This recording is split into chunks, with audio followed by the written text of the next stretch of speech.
Texans take advantage of a massive opportunity in week 11, which creates an even bigger opportunity. Plus, they get some breaks. Some breaks go their way. Let's look at the state of the Texans through 11 weeks live in the locker room. Yeah. Yeah. It's the locker room on YouTube. You know what it is. Let's get it. Hey. Playoffs expected? Yeah, we in the locker room. Texas talk. Seemed like a far-fetched idea not too long ago, but now the Texans have gone from perhaps this team can make the playoffs to expected to make the playoffs. 58% chance heading into Sunday. That's increased, and people might be getting greedy, looking beyond the playoffs and starting to look up at the elite teams and the division. It is the Locker Room, number one source for Texans daily digital content. I'm Landry Locker.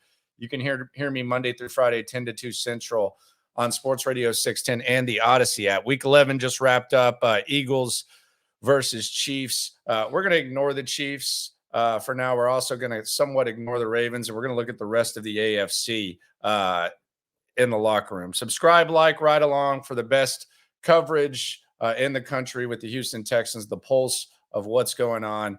It was a pretty fun environment yesterday at NRG. Going to be real interesting to see what it's like Sunday at 6. Shout out to everyone who came through and said what's up.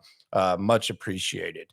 State of the Texans through week 11. The most important thing, control what you can control.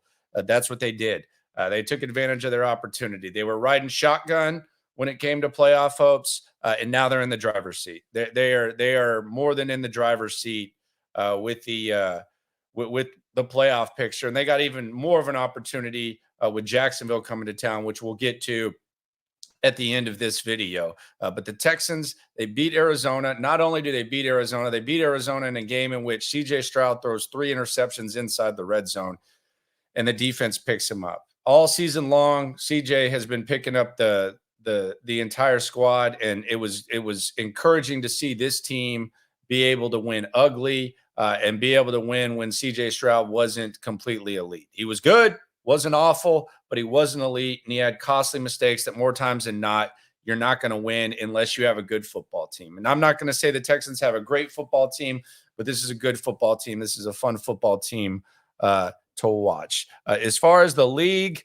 right now you have 14 teams with a winning record. You have 4 teams at 500 that the Texans are going to be battling with, and you have 14 with a losing record. Now, it's not time to dismiss teams with losing records just yet, but teams that are above 500 2 weeks from now, those are going to be the teams to look at. If as soon as you fall below 500, you're fighting an uphill battle. I'll say 2 weeks from now, 14 days, when we're talking about this, we're probably going to start being able to dismiss a lot more teams. There's not too many teams that you can dismiss right now, but we're getting to that point. And there's a clean split with 14 teams with winning records and 14 teams with losing records. So we've talked about what the Texans have controlled, and controlling what they can control. A large reason is why they're in the driver's seat, but stuff that they don't control and some breaks that went their way, for lack of a better term, were the season-ending injuries to Deshaun Watson, Joe Burrow, and Mark Andrews. And I don't wish injury on anybody. I don't think a lot of fans do. But the reality is, sometimes a football team's victim of a lot of injuries, and sometimes you benefit. And the Cleveland Browns, the Cincinnati Bengals, not necessarily the Ravens, are kind of at a different level right now. But the Bengals and the Browns are 2 teams that were going to be the toughest competition, and Cleveland still is. That's a damn good team that nobody wants to play. But they don't have Deshaun Watson. Whether that's a good thing, bad thing, who knows? I'll let you debate that. But I would think they would be, you would rather have Deshaun Watson than not, especially given what the quarterback on that team is really being asked to do, which is basically Trent Dilfer type of stuff. But the Texans, you can eliminate the Bengals. The Bengals are as good as dead. They died this week with the two losses and the loss of Burrow, and the Browns. You're competing with them. You're chasing them, really, and they don't have their starting quarterback, they do have a championship caliber defense. If the playoffs began today, the Texans would be the 6th seed. They would actually be facing, if the playoffs began today, the Texans would be facing the Jags. They would be facing the Jacksonville Jaguars in Jacksonville. Now, if the Texans can win this game, then that would flip, and maybe the Texans would be doing in the postseason, if stuff held up, what they'll be doing this Sunday, 6 days from now, hosting Jacksonville in the playoffs. So you want the home field advantage in the playoffs. Beating Jacksonville would give you that opportunity, sitting at 6-4 right now. Cleveland's sitting at the 5 seed. They're at 7-3.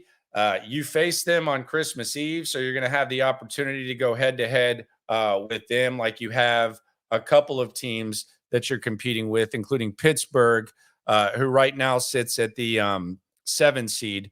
Same record as the Texans, but they're sitting at the 7 seed. It just seems like they're inevitably going to plummet.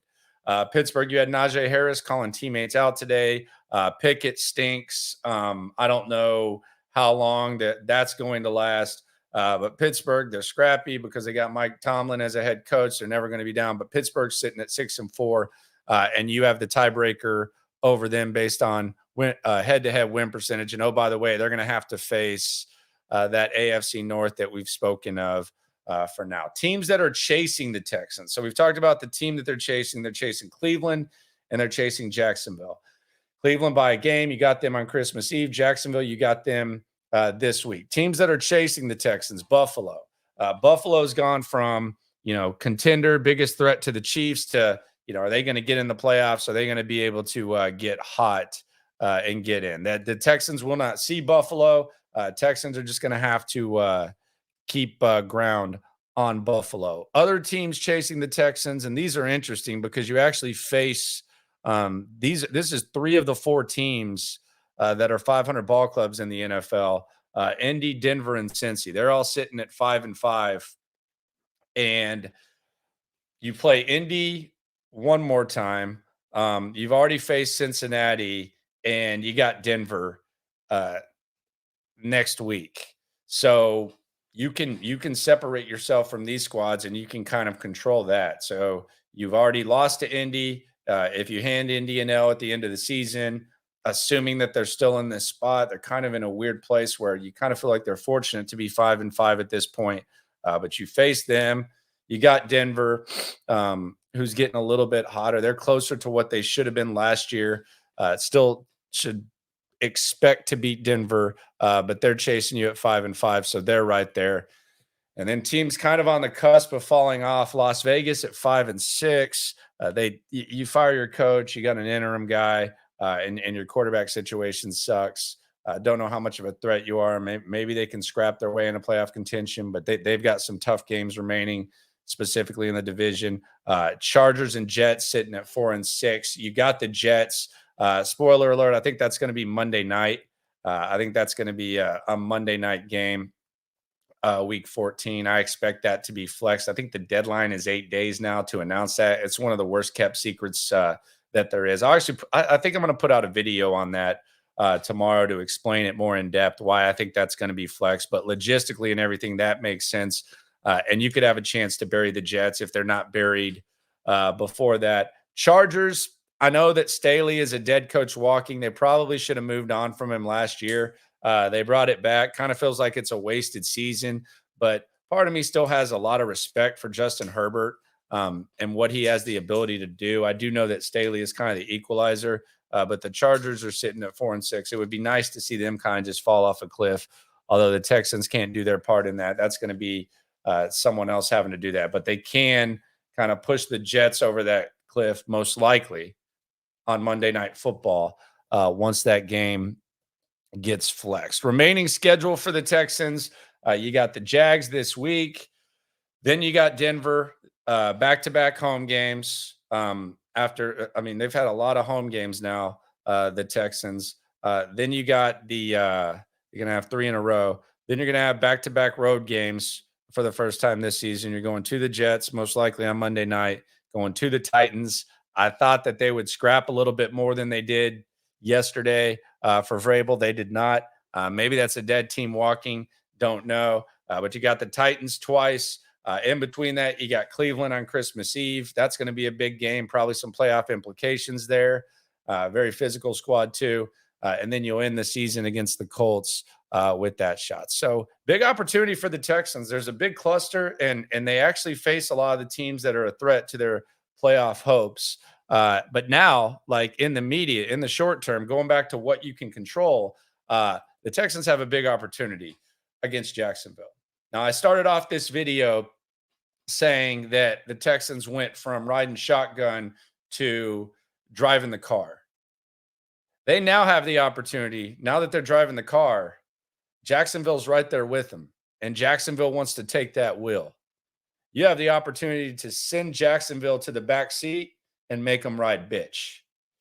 We've all ridden bitch in our life. When you first get the driver's license, you pile into the car. You got to ride in the middle. You're kind of squeezed between. You can make Jacksonville ride bitch with a dub this week. So you can have the driver's seat. You can be sitting back there looking in the rear view saying, yeah, that's right, biatch. That's the opportunity they have right now. Now, if you lose this game, you're still in that mix. You're still in that cluster. You're probably still on the inside of the playoff picture, but it's more than the driver's seat if you win this week. If you improve to 7-4, you go 2-0 against Jacksonville, you take control of the division, and then you have the remaining schedule that you have: 2 games against Tennessee, 1 game against Indianapolis, a game against Cleveland, and a game against Denver, and a game against the Jets. We might go from playoffs to division to, damn, can this team win 10 or 11 games? Life comes at you fast. And oh, by the way, following that bread, following that money, as we often do, the Texans and Jags open as a pick 'em. There was talk about who would be and who wouldn't be favored. We'll see what the wise guy money comes in at, who they like. But right now it's a pick 'em. So people believe that the Texans have an opportunity, a little coin toss, to take control, firm control of this thing. And next week could be really fun. I'll see you out at NRG on Sunday. Be sure to come through. Shout out to everyone that said what's up.